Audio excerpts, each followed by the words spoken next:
పశ్చిమాసియాలో ఉద్రిక్తతలకు తెరపడింది. 12 రోజుల Iran Israel war కాల్పుల విరమణ అంగీకారంతో ఫుల్ స్టాప్ పడింది. పశ్చిమాసియాలో ఘర్షణలు ఏ స్థాయికి వెళ్లాయోనని యావత్ ప్రపంచమంతా ఆందోళనతో టెన్షన్ పడింది. ఇజ్రాయెల్ ఇరాన్ మధ్య కాల్పుల విరమణ అమల్లోకి వచ్చినట్లు అమెరికా ప్రెసిడెంట్ డొనాల్డ్ ట్రంప్ స్పష్టం చేశారు. ఇవాళ మార్నింగ్ 7:30 గంటలకు సీజ్ ఫైర్ అగ్రిమెంట్ జరిగినట్లు ట్రంప్ తెలిపారు. కాల్పుల విరమణ 24 గంటల్లో దశల వారీగా అమల్లోకి వస్తుందని ట్వీట్ చేశారు. కాల్పుల విరమణను రెండు దేశాలు ఎట్టి పరిస్థితుల్లోనూ ఉల్లంఘించొద్దని ట్రంప్ స్పష్టం చేశారు. ఇక నుంచి ఇజ్రాయెల్ ఇరాన్ పరస్పరం ఘర్షణలు మానుకోవాలన్నారు. సుమారు 6 గంటలలోపు ఇరు దేశాలు తమ లాస్ట్ మిషన్స్ కంప్లీట్ చేసిన తర్వాత 12 గంటలు నో యాక్షన్ టైం ప్రారంభిస్తారని చెప్పారు.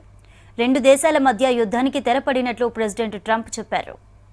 ఇజ్రాయెల్తో కాల్పుల విరమణను ఇరాన్ ధృవీకరించింది. 12 రోజులుగా కొనసాగుతున్న యుద్ధం ముగిసిందని ఇరాన్ అధికారిక మీడియా ప్రకటించింది.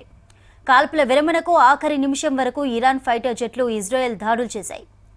చివరి నిమిషం వరకు శత్రువులపై దాడి చేసిన ఇరాన్ ఆర్మీ బలగాలకు సల్యూట్ చేశారు ఇరాన్ విదేశాంగ మంత్రి అబ్బాస్ అరాగ్చి. ఇరాన్ సైనికుల ధైర్య సాహసాలకు తలవంచి నమస్కరిస్తున్నట్లు ట్వీట్ చేశారు. తమ దేశాన్ని రక్షించేందుకు చివరి రక్తపు బొట్టు వరకు ఇరానియన్లు పోరాటం చేశారని తెలిపారు. ఇటు ఇరాన్తో సీజ్ ఫైర్ను తాము అంగీకరిస్తున్నట్లు ప్రకటించింది ఇజ్రాయెల్. తమ యుద్ధ లక్ష్యం నెరవేరినట్లు ప్రధాని నెతన్యాహు స్పష్టం చేశారు. ఇరాన్ నుంచి అణుముప్పు తొలగిపోయిందని, అందుకు సహకరించిన అమెరికా ప్రెసిడెంట్ ట్రంప్కు థ్యాంక్స్ చెప్పారు నెతన్యాహు.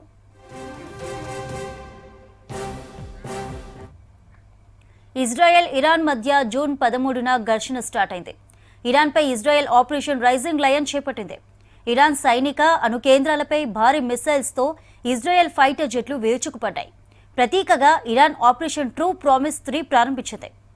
ఇజ్రాయెల్లోని కీలక నగరాలే లక్ష్యంగా ఇరాన్ బాలిస్టిక్ మిసైల్స్తో అటాక్ చేసింది. ఇజ్రాయెల్లోని విద్యుత్ కేంద్రాలపై డ్రోన్లతో దాడులు జరిపింది. రెండు దేశాల మధ్య ఉద్రిక్తతల మధ్య అమెరికా ఎంట్రీ ఇచ్చి ఇరాన్పై దాడి చేసింది.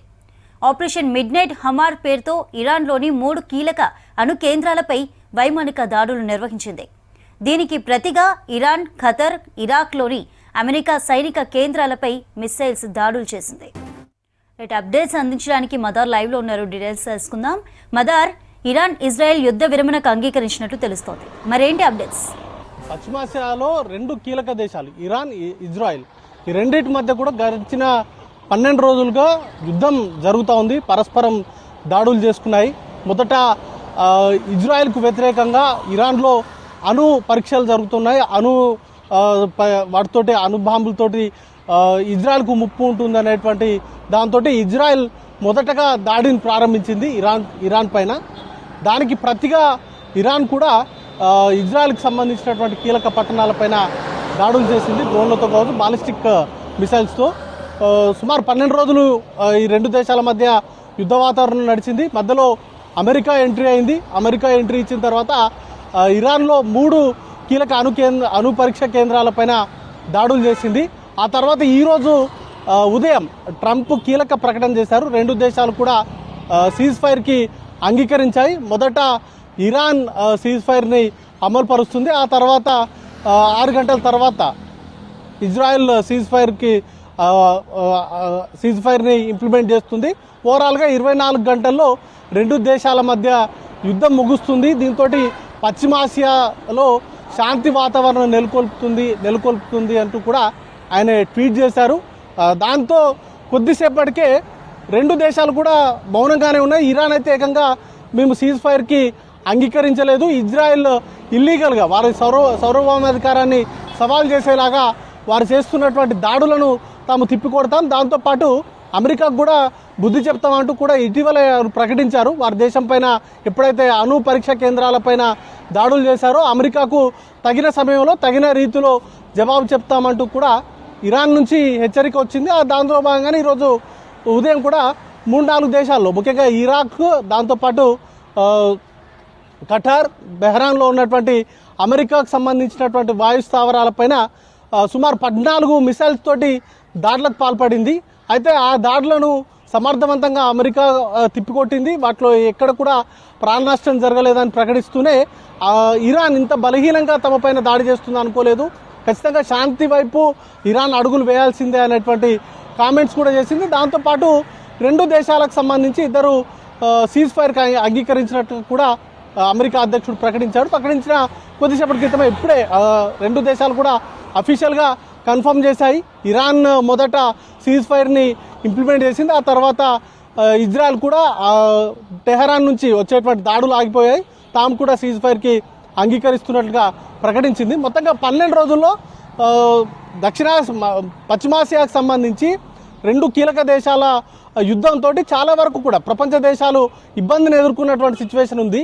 ఎందుకంటే ఆయిల్ ఎక్స్పోర్ట్కి సంబంధించి కీలకమైనటువంటి నిర్ణయం ఇరాన్ తీసుకుంది. దాంట్లో హార్మోస్ జలసంధి ఉంది, దాన్ని మూసివేస్తున్నట్లుగా ప్రకటించింది. దాంతో చాలా వరకు కూడా అంతర్జాతీయ మార్కెట్లకు సంబంధించి ముఖ్యంగా జపాన్ మార్కెట్ అయితే కుదేరైనటువంటి సిచ్యువేషన్ ఉంది. ఇక మిగతా అంతర్జాతీయ మార్కెట్లకు సంబంధించి పైన కూడా తీవ్ర ప్రభావం అనేది పడింది. కొన్ని దేశాలు అయితే ముందస్తుగానే కొన్ని నిల్వలు ఉంచుకోవడం, మన దేశం కూడా ముందస్తుగానే ఆయిల్ నిల్వలు సుమారు 15-20 రోజులకు సంబంధించిన ఆయిల్ నిల్వల్ని ముందుగానే సేకరించి పెట్టుకోవడంతో పెద్దగా ఇంపాక్ట్ కనపడలేదు. కానీ మిగతా దేశాల మీద దాని ఇంపాక్ట్ చాలా వరకు పడినట్లుగా అసెస్మెంట్స్ ఉన్నాయి. ఇప్పుడు యుద్ధం ముగియడంతో ఆ దేశాలన్నీ కూడా ఏవైతే ఇరాన్ నుంచి కానీ లేకపోతే ఇజ్రాయెల్ నుంచి ఎక్స్పోర్ట్స్ పైన ఆధారపడి ఉన్నటువంటి దేశాలు ఏవైతే ఉన్నాయో ఈ యుద్ధ వాతావరణం ముగియడంతో పూర్తిగా వారు ఊపిరి పీల్చుకున్నటువంటి సిచ్యువేషన్ ఉంది. ఇక ఈ రెండు దేశాలు యుద్ధంలో భాగంగా పక్కనున్నటువంటి ఖతార్ కావచ్చు ఇట్లాంటి దేశాలు కూడా వారి ఎయిర్ స్పేస్ని కూడా మూసివేసినటువంటి సిచ్యువేషన్ ఉంది. సుమారు 1-2 రోజుల్లో యుద్ధం స్టార్ట్ అయినటువంటి 1-2 రోజుల్లోనే సుమారు 50,000 మంది అంతర్జాతీయ ప్రయాణికులు ఇజ్రాయెల్లో చిక్కుకోవడం, లేకపోతే ఇరాన్లో కూడా సుమారు 10,000 మంది అంతర్జాతీయ ప్రయాణికులు వాళ్ళు చిక్కుకోవడము, ఈ ఫ్లైట్స్కి సంబంధించినటువంటి డిలే అవ్వడము, యూరోప్కి సంబంధించినటువంటి ఫ్లయింగ్ అంతా కూడా ఆగిపోయినటువంటి సిచ్యువేషన్ ఉంది.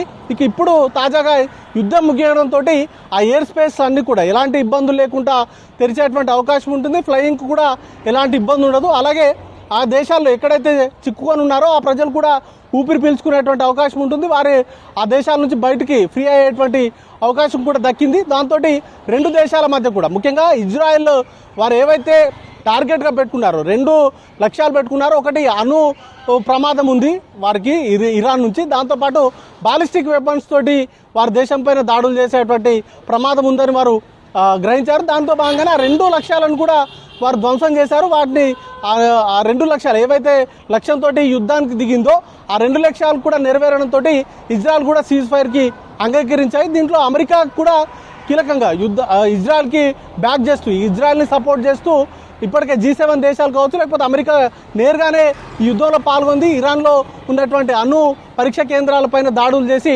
వాటిని న్యూట్రలైజ్ చేసేటువంటి సిచ్యువేషన్కి అయితే తీసుకొచ్చారు. ఓవరాల్గా ట్రంప్ రెండు దేశాలతోటి మాట్లాడడం లేకపోతే ముందస్తుగా ఆయన ప్రకటించడం చూస్తే ఖచ్చితంగా రెండు దేశాల మధ్య సంధి కుదిర్చింది ట్రంప్ నాయకత్వంలోని ఇదంతా జరిగినట్టుగా కూడా మనం భావించాల్సి ఉంటుంది.